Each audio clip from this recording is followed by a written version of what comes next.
তুমি হিন্দুর পূজা করবে, মুসলমানদের চাঁদা কেন? মুসলমানে ওয়াজ করে কোনোদিন তো আমরা হিন্দুদের আমাদের কাছ থেকে তো চাঁদা নেই নাই। খ্রিস্টানরা যত বড় অনুষ্ঠানে করুক না, আমরা হিন্দু থেকে বা মুসলমান থেকে পয়সা নেই। শিমুলতলির পরিস্থিতি খতিয়ে দেখতে গিয়ে পুলিশের বাধার মুখে কংগ্রেস প্রতিনিধি দল। ক্ষতিগ্রস্ত সংখ্যালঘু পরিবারদের পাশে দাঁড়াতে গিয়ে পুলিশের বাধায় ক্ষোভ প্রকাশ করল কংগ্রেস।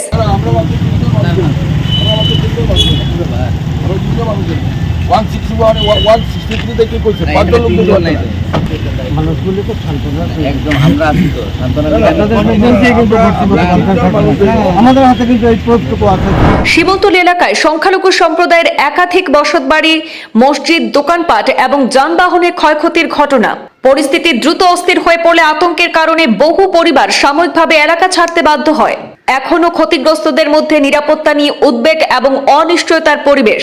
এলাকায় 163 ধারা বলবৎ থাকায় 5 জনের পরিবর্তে 3 জন সদস্য ঘটনাস্থলে যেতে চাইলেও পুলিশ বাধা দেয় বলে অভিযোগ। আপনি আবার একটা 163 5 জনের উপরে একত্রিত হতে পারতাম না, এটাই তো আমরা 3 জন দেখতেছি। আপনারা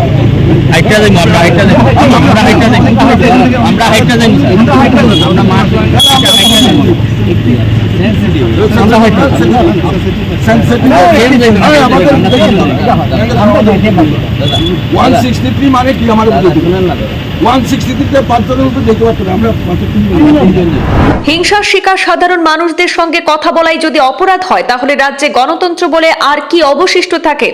অভিযোগ বিধায়ক বিরজিৎ সিনহার।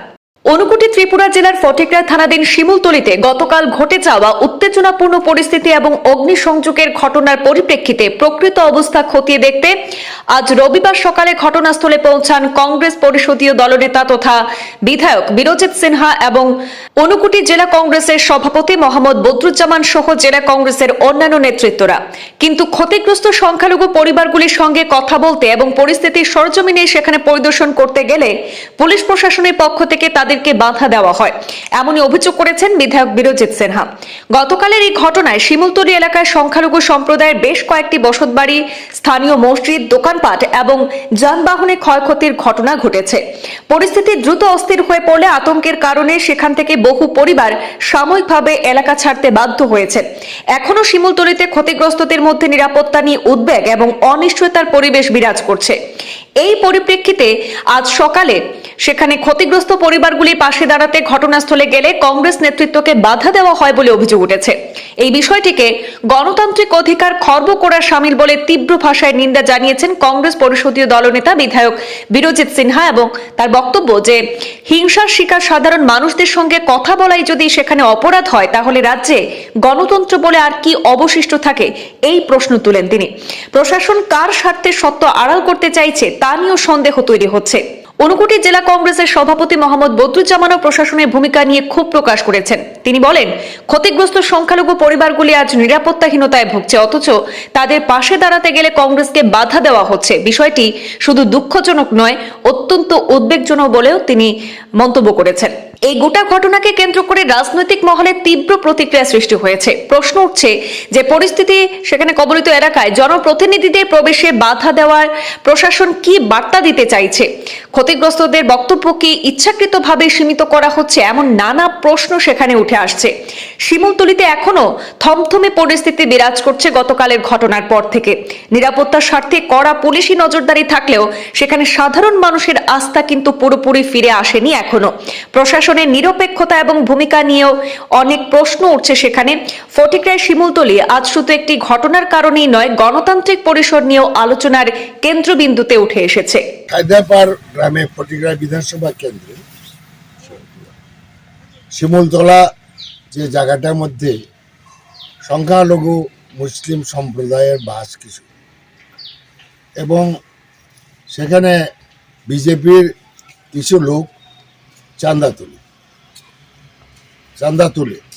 তুলে এবং মৎস্যবীর বলে একজন টিম্বার মার্কেট পাচ্ছেন, আরও দোকান আছে, যা রিপোর্ট পেয়েছি তার গাড়ি আটকাইছে। তারপরে মনে হয় জিজ্ঞেস করছিল পরে আসার পরে, কেন গাড়ি আটকাইছো? আমার করি তো আমি সবসময় চাঁদা দিই। যাই হোক, এসব মনে হয় তর্কাতর্কিতে তারে খুব মারছে, বাইরে তারে হাসপাতালে পাঠানো হয়েছে। যারা আত্মীয় স্বজন। পরবর্তীতে ওই বিজেপির ছন্দা গুন্ডারা, ক্রিমিনাল, এরা প্রচার দিয়ে দিছে সাম্প্রদায়িক প্রচার দিচ্ছে, কত বড় ঘৃত কাজ। এবং এখানে ওই মুসলিম সংখ্যালঘুদের বাড়ি করে আগুন দিচ্ছে এবং মসজিদে বিল্ডিং টাকায় জ্বলে নাই, ভিতরে যা জিনিস আসছিল কর্মকর্তা গাড়ি ঘোড়া প্রচুর যাবে। এবং আমরা আজকে এইখানে দেখতে, আমি এবং আমার সঙ্গে যারা বদরুজ্জামান এবং আমার কিছু যুব নেতারা, আমরা স্পটে, আমরা কয়েকজন মাত্র জানি, আমরা গভর্নমেন্ট পুলিশ 160 ধারা জারি করছে, এখানে তো 163, আমরা তো বেশি লোকজন নিয়ে আসিনি। এবং উভয় সম্প্রদায়ের সঙ্গে, কারণ হিন্দু সম্প্রদায়ের মধ্যেও আমাদের অনেক লোক আছে, তারাই ফোন করে এবং তারাও ভীত। আমরা গেলাম, যাওয়ার জন্য এলাম, চেপড়ি এখানে আর বিশাল পুলিশ বাহিনী আমাদের আটকালো, রিকোয়েস্ট করলো আপনারা যেতে পারবেন।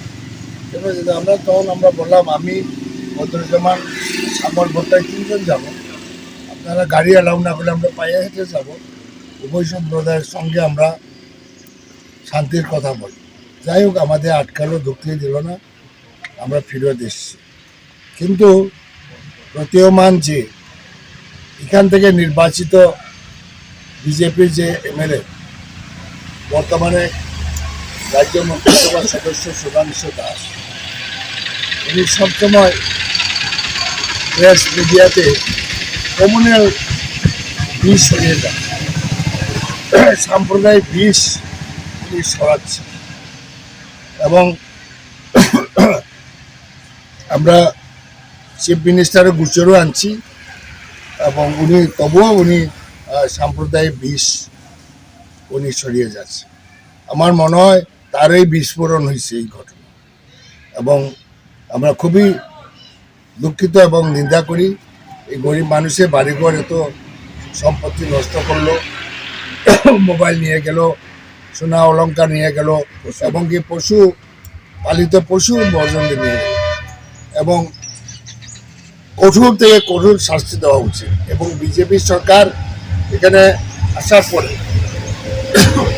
একটার পর একটা বাঙালিদের উপরে আক্রমণ, 150 পরিবার, আবার রানীবাজারেও মুসলিম গ্রাম একটা ঘটনা ঘটছে। এবং দৃষ্টান্তমূলক কোনো ব্যবস্থা রাজ্য সরকার করছে না। মুখ্যমন্ত্রীর কাছে আমরা ডিমান্ড করব, এটা ইনকোয়ারি করা দরকার, এটা পিছনে কি রহস্য আছে। এই যে ঘটনাটা হয়েছে এই ফটিকরা বিধানসভা কেন্দ্র, এটার অস্বীকার তো করতে পারবে না দায়িত্ব। এবং আবার যদি কোনো রকম সাম্প্রদায়িক বিদ্বেষমূলক কথা বলে সুধাংশু দাস, আমরা কিন্তু আন্দোলন করব, প্রয়োজনে আদালতে দ্বারস্থ, এতটুকু আমি বলছি। এবং আমি অনুরোধ করব এই অঞ্চলের সমস্ত অংশের সমস্ত সম্প্রদায়, সমস্ত ধর্মের মানুষকে বলবো, আমাদের তো সহাবস্থানে আমাদের থাকতে হবে, যাওয়ার কোনো রাস্তা নাই। আজকে এখান থেকে যদি মুসলমানরা বাংলাদেশ যায়, বাংলাদেশ বলবে তুমি ইন্ডিয়ান। প্রশাসন দুর্বল, শাসন করলে শাসকদের সঙ্গে কিছু দুষ্কৃতকারী ঢুকে তাদের আশকারা দেওয়া হয়। এবং তুমি হিন্দুর পূজা করবে, মুসলমানদের চাঁদা কেন? মুসলমানে ওয়াজ করে কোনোদিন তো আমরা হিন্দুদের আমাদের কাছ থেকে তো চাঁদা নেই নাই। খ্রিস্টানরা যত বড় অনুষ্ঠান করুক না, আমরা হিন্দু থেকে বা মুসলমান দেওয়ার বিষয় নেই। আর হিন্দুরা আমাদের দোষ হলো কিছু করতে গেলে চাঁদা তুলো, জোর জবরদস্তি, গাড়ি আটকাও, থ্রেট করো, এগুলা বন্ধ হওয়া দরকার। যে আমি বললাম, মুসলমানের যে এত বড় বড় ওয়াজ মহফিল করে, আমরা কাছ থেকে তো চাঁদা নেই। এবং এই যে খ্রিস্টানরা যে করে, কোনোদিন মুসলমান এবং হিন্দু সম্প্রদায় নেয় না। এই যে হিন্দুদের মধ্যে এই যে কিছু এরম করছে, এবং যারা চাঁদা নিচ্ছে তারা কিন্তু এক পয়সাও দেয় না, মানুষের চাঁদা দিয়েই তারা এইসব করছে। শুধু এটা বন্ধ হওয়ার দরকার।